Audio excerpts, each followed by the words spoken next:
Hello, hello, hello, Wings of Wisdom listening audience and Virginia's virtual viewers.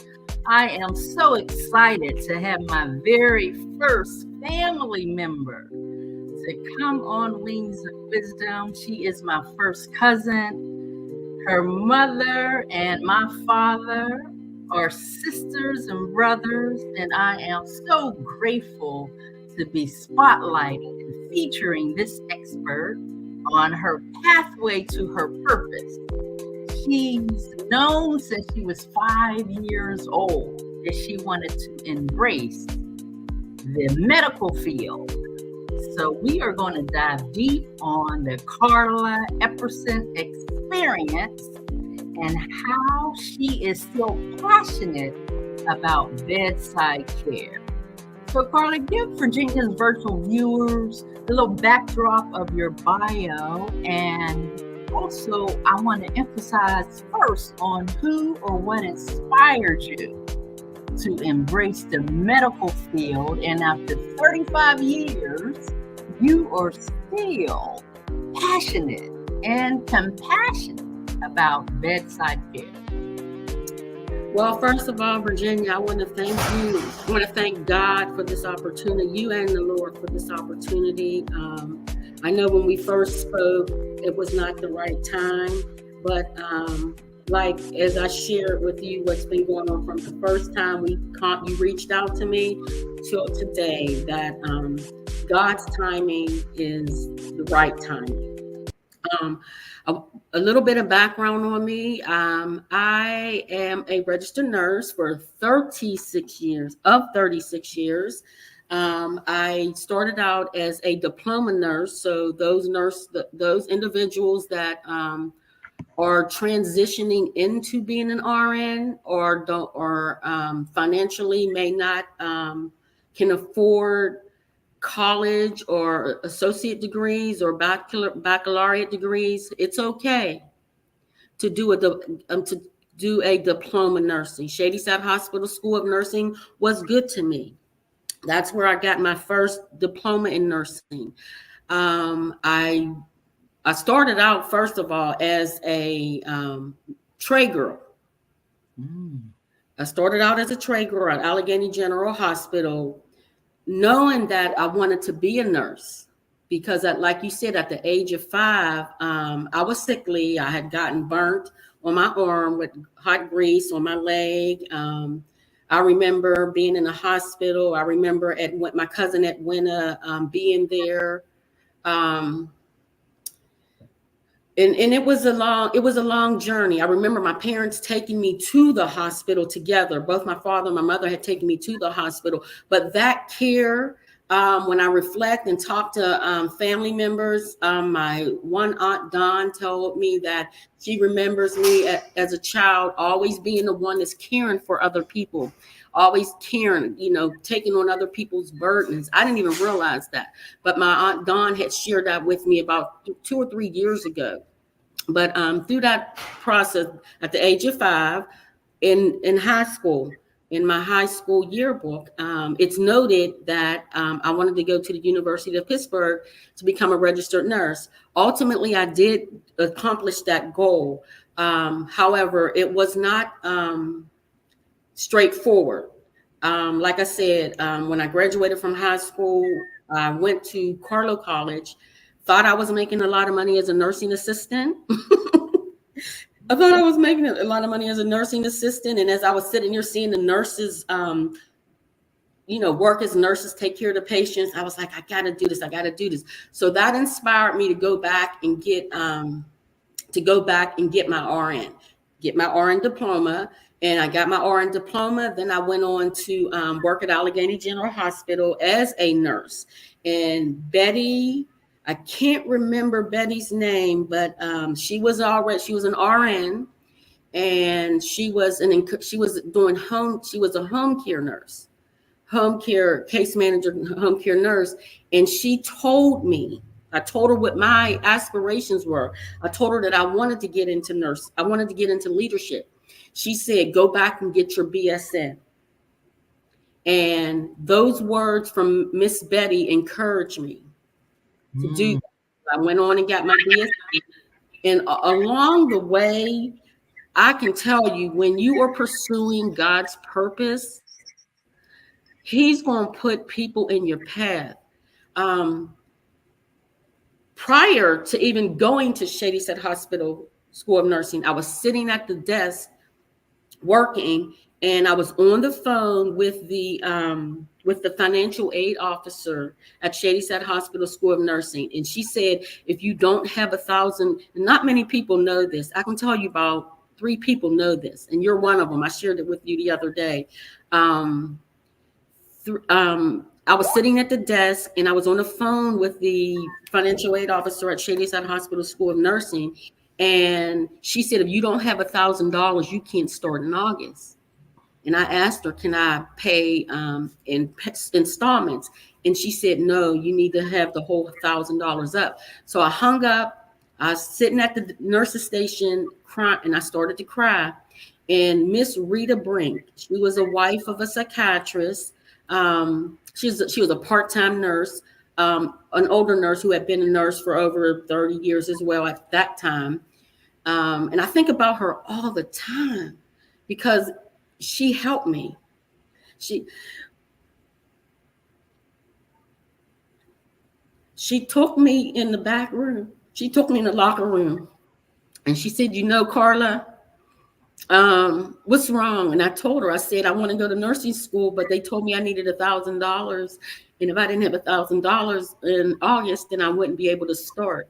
And she said, well, you know what, Carla, you're a good young lady. And you remind me of my 2 daughters, and my daughters live in New York.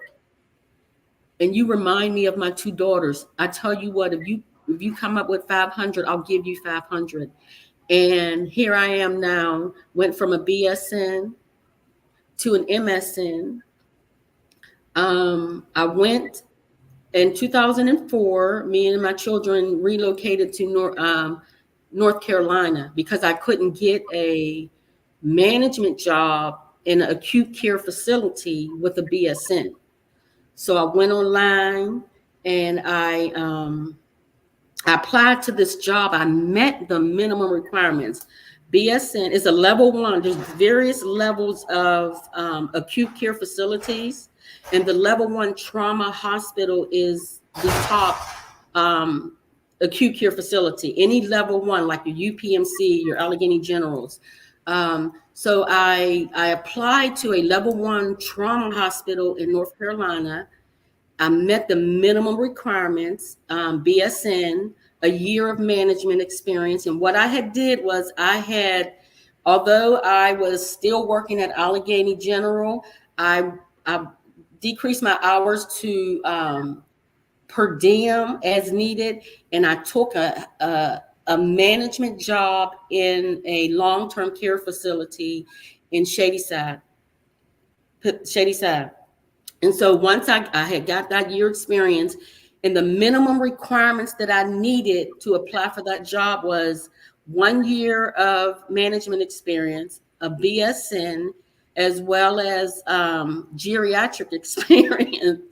And so I applied. Not only did I apply online, this was before we left for North Carolina. I had applied online, plus I printed off my application, my resume, and I FedExed it overnight. And so about 2 weeks went by, and because I didn't hear anything, so my brother-in-law, Dale Shaw, is in his business acumen, and so I called him, and I said, Dale, do you think I should follow up on this application? He said, oh, absolutely. Absolutely. So I followed up on the application. And I'm going to tell you, when you're in God's purpose, it all works out.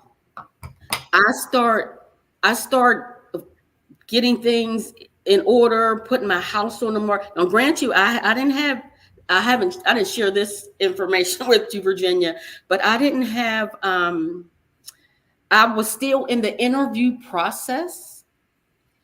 I put my house on the market. I gave everything away in my house, and everything. I had just bought like $6,000 worth of new furniture. kids' bedroom set, my bedroom set, dinette set. The Lord said, showed me individuals who needed those items. I would have just gave them to the Goodwill. But the Lord said, give them to this person, give it to that person. And every single individual that I gave the furniture to needed it. And I Wow. share this story about my bedroom set because I met a nurse at one of the nursing homes that I was working at. And when I told her that the Lord was leading me to North Carolina, she told me, "Oh, my daughter just went to Charlotte." She hooked me and her daughter up. Me and her daughter start talking on the phone. And I said, and a very spiritual, very God-fearing woman, young lady. We were talking one day, and I said, this was the last bit of furniture that I needed to get rid of was my bedroom set. And it was huge. I was telling her, I said, I got one last thing to give away, to get rid of, or else I just got to leave it in the house. And I said, I'm selling my home. She said, Carla, I know someone who needs it. And I was like, she was like, yeah, my mother's been sleeping on a couch for years because she's she's taking care of other people. I said, have her get in contact with my brother and go get it. She can have it. And it was a brand new bedroom set. So that was the last piece of furniture that I needed to get rid of.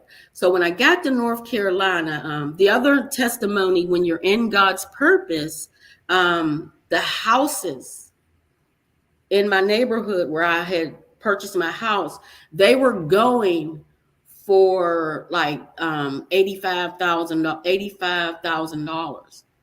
And I told the realtor, she said, well, this is what your home is going for. So you might want to, in this area, so you might want to put it up just a little.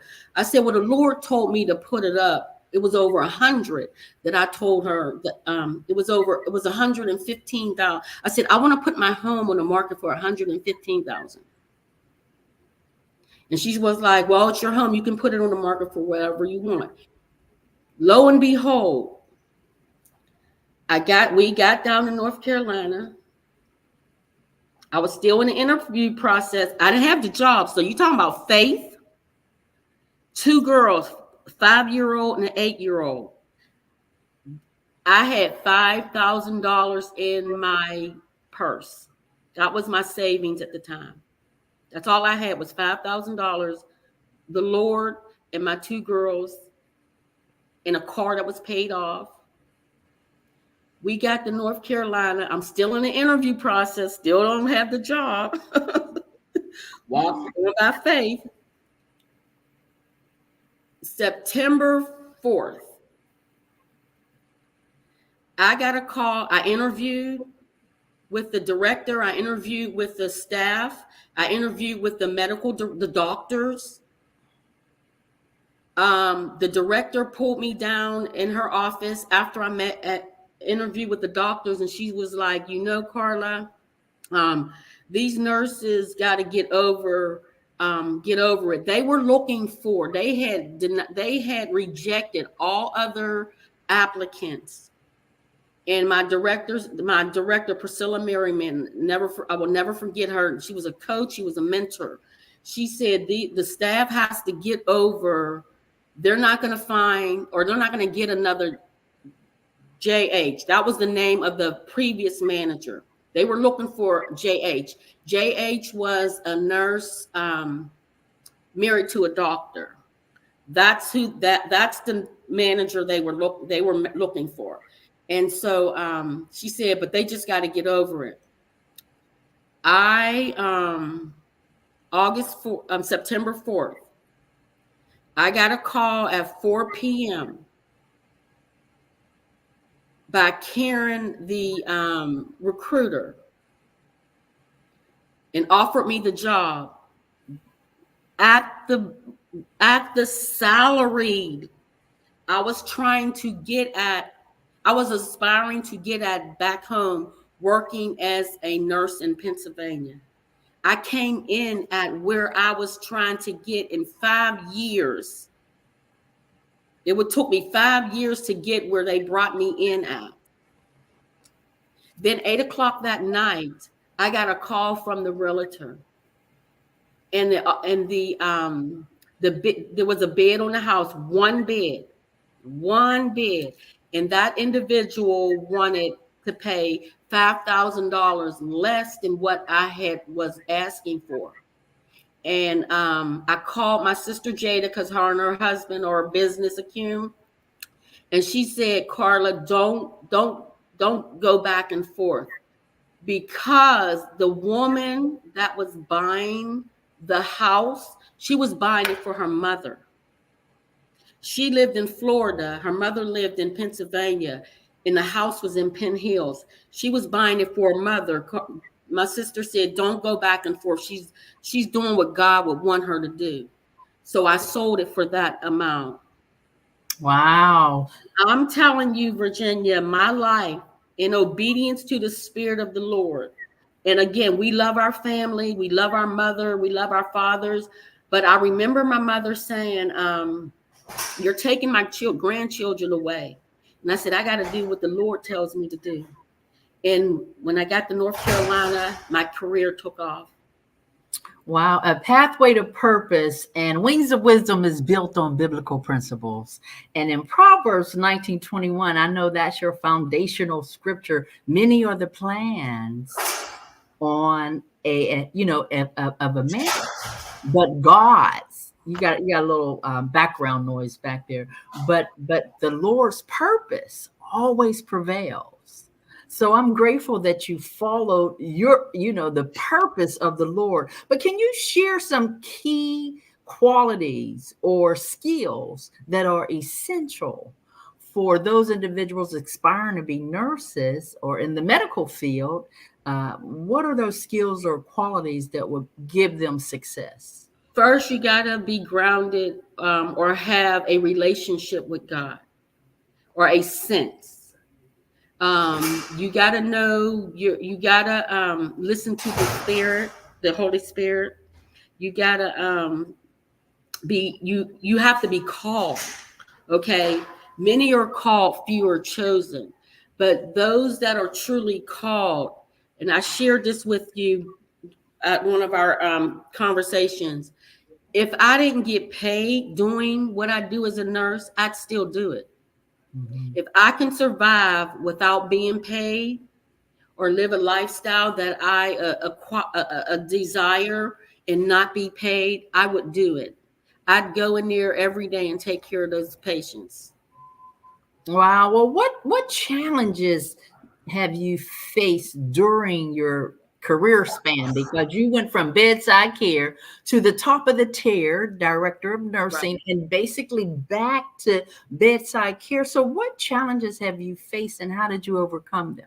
Let me just share this. I would say that overall, in my 36 years, I feel that I've been blessed in my career as an African American nurse. But one of the challenges, my first experience with racism occurred when I was caring for a man at Allegheny General Hospital, and I had shared with him that I always introduced myself, always wore my badge, and went in, took care of him. And then around lunchtime, his wife came in. And he said, honey, very happy that I would took care. He was very pleased with my nursing care, because I've always taken care of patients, no matter what race, culture, whatever, as if they were my loved ones. You got to look beyond what's in front of you and let God use you in what your purpose is. But his wife said, oh, she got up off the bed, came up to me, grabbed my name tag, and read it out loud. Carla Epperson, registered nurse. She read it twice. She couldn't believe that I was a registered nurse. And her response then she went on to say, oh, you must come from a good family. And then I was thinking, okay, that was my first experience with racism. And then, I shared my sisters and brothers' accomplishments. They were all, Carl graduated from college, Jada graduated from college, Shirley was in the top police officer in the city of Pittsburgh. So that was my word. That was my first experience, but I didn't let it stop me. I do want to share with aspiring nurses or aspiring healthcare professionals, like maybe CNAs that want to be a nurse or LPNs that want to be an RN. I want to share and encourage them. Nursing school does not prepare you on how to deal with racism. So you're going to have to find a mentor or a coach or read some books, which one day I'm definitely going to aspire to do, in how to deal with that. Because you don't want to be labeled. I refuse to allow anyone to label me as the angry Black nurse. I will not allow that. I will not do that to myself, my profession, or my race. I share this quote: don't respond, don't engage, and don't be provoked. It's okay to walk away. It is okay to walk away.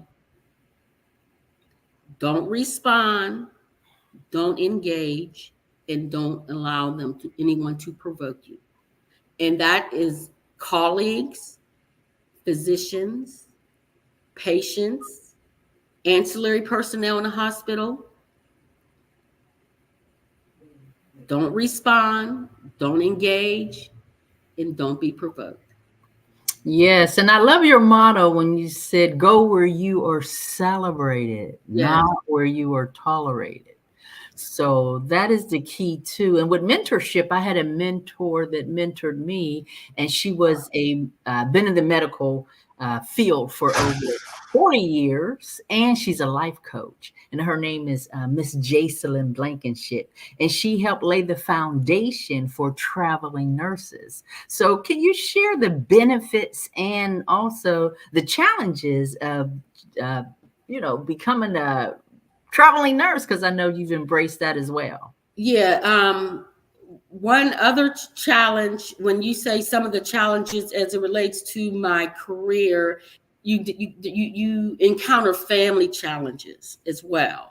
So those challenges is where you need to get on your knees and pray.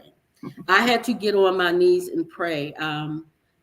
My daughter, briefly, during my transitioned from North Carolina, I moved on to California. Okay, moved on to California. And I want to share this real quick, and then I want you to repeat that question, Virginia. But I think it's important for me to share this as well, because when you're in your purpose, there's peace, there's prosperity, there's finances, there's calmness, and there's joy. When you're out of your purpose, there's chaos, confusion, complaining, fear, which is crippling, bondage. And I want to share this. I think it's important for me to share this because this was a change. This was a transition from my purpose to Carla's desire. And that caused all those negative items that I listed, particularly fear. But the whole time, that's when I went to California out of my purpose. He sent me to North Carolina, but I wanted to go pursuing my purpose, because you can make, as a nurse, as a traveling nurse, you can make lots of money as a nurse in California. And I was out of my purpose. But glory to God, I didn't miss a mortgage payment. My rent was more than my mortgage payment. I didn't miss a mortgage payment. He still was my provider. but there was a lot of fear living in California. So when you're out of your purpose, you miss out on what God has for you. And that is joy, love, peace, patience, finances, and all that. I had the finances, but it wasn't where I would have been in his purpose. Yeah, his purpose is key, the pathway to purpose, and you're still passionate Yes. about bedside care. But I wanted just to repeat, because I know you mentioned the importance of mentorship and coaching for your professional development. And I had a coach, Miss Jacelyn Blankenship, and she laid the foundation for traveling nurses. So I think that intertwined you and me, because I was a flight attendant traveling around on this beautiful earth, and I love that. But I am in my purpose now on Wings of Wisdom. I feel like, if I never got paid for this, I love this to Yes. spotlight the experts, because there's so many individuals that need expertise. They need individuals who've already paved a way. They made a pathway. They have a blueprint, but they don't know what to do. And Wings of Wisdom can give them this avenue to lean in and win, because someone has already been down that pathway that they're trying to go to. So I'm just grateful for your journey. But if you can give the audience one last golden nugget, a piece of advice, a lesson you learned during your journey, what would you tell that aspiring nurse or somebody just want to be in the healthcare industry? What advice would you give them? One, if you're if what comes easy to you, identify what comes easy to you. I'm not saying nursing school is easy, but what I'm saying is, if you are called to the nursing profession, the things that go along with aspiring to that will come easy. What comes natural to you? What comes natural to me? Nurturing. I love caring for people. I love helping people. It doesn't bother me to help people go to the restroom, push people around in a wheelchair. Those are just some of the basic things. What we to become a nurse, if you are truly called to the profession, it's going to come. It's already in you, because that's what the word says. Before I knew you, so God has already purposed us to do what He called us to do. So those things that come natural to you, go after them. Those things that I listed come natural to me. Helping, nurturing, assisting, all of those things come natural to me. To go, if you're passionate, if you feel strong about something, if you feel strong convictions, stick with them. Go that way, because that is the Spirit telling you that's the path to go.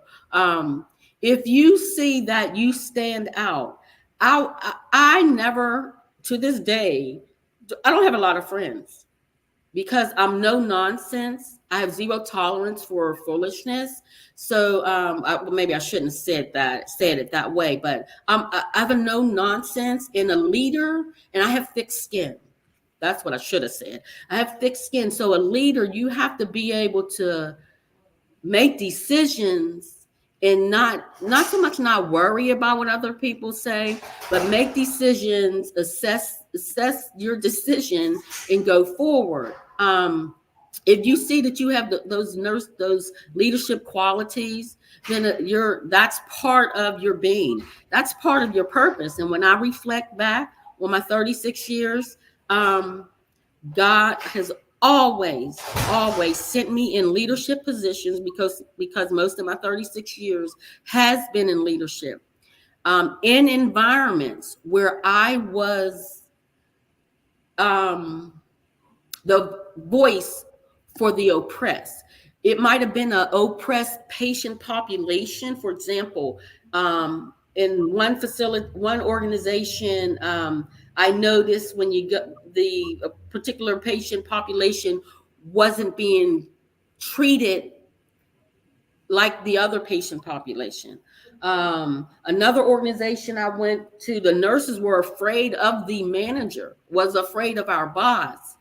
And God led me to speak up and speak out. And the way I did that was I would use the HR process, the human resources, the filing complaints, not, and that happened in California. And that's where some of the fear developed. I'm like, well, why do I have to speak up? Why don't people speak up for themselves, Lord? He said, because I'm sending you, because you will speak up.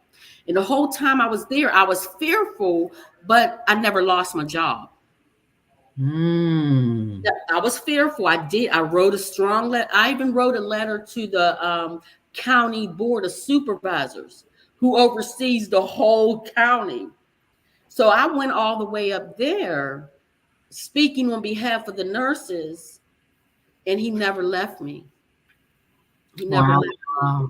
Well, there's brilliance in the bloodline, ladies and gentlemen. There's brilliance in the bloodline. I am so excited to have my cousin, my first cousin, Carla Epperson on. And if you want to actually get in touch with her, her email is there, epperson2016@gmail.com. There's so much more to unravel because you taught at the HBCU colleges. And that was powerful. How did that impact the lives of your student and yourself? Quickly, as a nurse instructor, I had a mentor, and God had angels over me. I went there with an MBA, my master's in business administration. But when I was invited to apply, I applied, got hired, and was told I can teach. But when I got there, I was told I needed a master's in nursing to teach or take the students to clinical.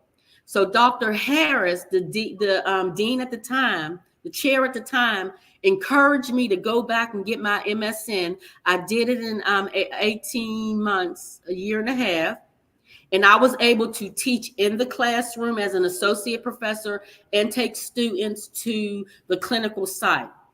Now, the HBCU experience, historically Black colleges and university, that was the most fulfilling nursing job that I had. Not only did I deposit into, and I'll share this, some of those nurses are doctorate of nursing. So many of them have their master's degrees. And when I see them on Facebook, some of them are traveler nurses. Some of them are traveling the world. Have a young lady, Kira Moore. She's right now, the last I seen her on Facebook, she's in Japan. But just to see the young women, men and women that I deposited in, be successful in the profession of nursing is just a true blessing. Yes, that's powerful. Go ahead. I went back to North Carolina to check on my home, and I was going into Lowe's, and a young man and a little child, it was a young little girl, and it was a young man, said, Ms. Epperson. And I was like, yes. And he was like, you remember me? And I said, I apologize. I don't remember you. He was like, you were my professor at North Carolina Central. And I was like, okay. I was like, I'm sorry. But I said, I'm sorry, I don't remember you. But he was like, you gave me, he's like, I'll never forget you, Ms. Epperson. He said, you gave me a book to practice my NCLEX. And he said, when you would stand in front of the classroom and teach, it was like you were preaching, Ms. Epperson. Wow. The young man told me that. He said, and he said, in that book you gave me, he said, I still have it. I lend it out to other aspiring nurses. He said, but I asked them for it back because you gave it to me, Ms. Epperson. And when I'll never forget that experience in Lowe's in Cary, North Carolina. That's amazing. Yeah, I know that you is going to embrace the online space as well. So you have an LLC. So just speak a little bit about your scrubs and all of your accessories, and that's something. Well, my two daughters are married and on with their lives. So I decided maybe I'll develop a hobby. And so I was driving at 885 in San Jose, California, going to Fremont, California, going home, and something and on my heart, it was like, well, why don't you sell scrubs? Nursing medical scrubs. And I was like, well, yeah, I've been in nursing scrubs for, at the time, it was maybe like 31 years. So, well, maybe I'll sell nursing scrubs. But when it started out as a hobby, it takes more than a hobby selling scrubs online, medical scrubs online. However, it takes more than it being a hobby. So my passion again is the bedside nursing, and I have not given up that time to invest in the scrub business like I should, but I'm getting back on track. And it's called Zen Health Scrubs. Yes, I have it scrolling here. Zen, Z-E-N, Z like zebra, E-N, healthscrubs.com. So, Carla, once again, I can say there's brilliance in the blood, and there's nothing like the blood of Jesus who died for us on Calvary's cross so that we may journey through our pathway on our purpose to everlasting life. And he says, it is your time to leave this beautiful earth. So I am so grateful that we were able to come together. And ladies and gentlemen, girls and boys, now is the time to share on your electronic toys if this was value to you. And if you are aspiring to be in the medical field, or if you are in the medical field, there's certain skills, qualities that you need, but you first have to be connected with your master. And yes, he definitely will lead, guide, direct. Yes. Yes. Proverbs 3:5. Trust in the Lord with all of your heart. Lean not unto your own understanding. And in all thy ways acknowledge him, and he shall direct your path. Absolutely. I'm so grateful. And I want you to share the broadcast, ladies and gentlemen. We're grateful that you were able to lean in and win. Have a wonderful, wonderful, wonderful Wednesday.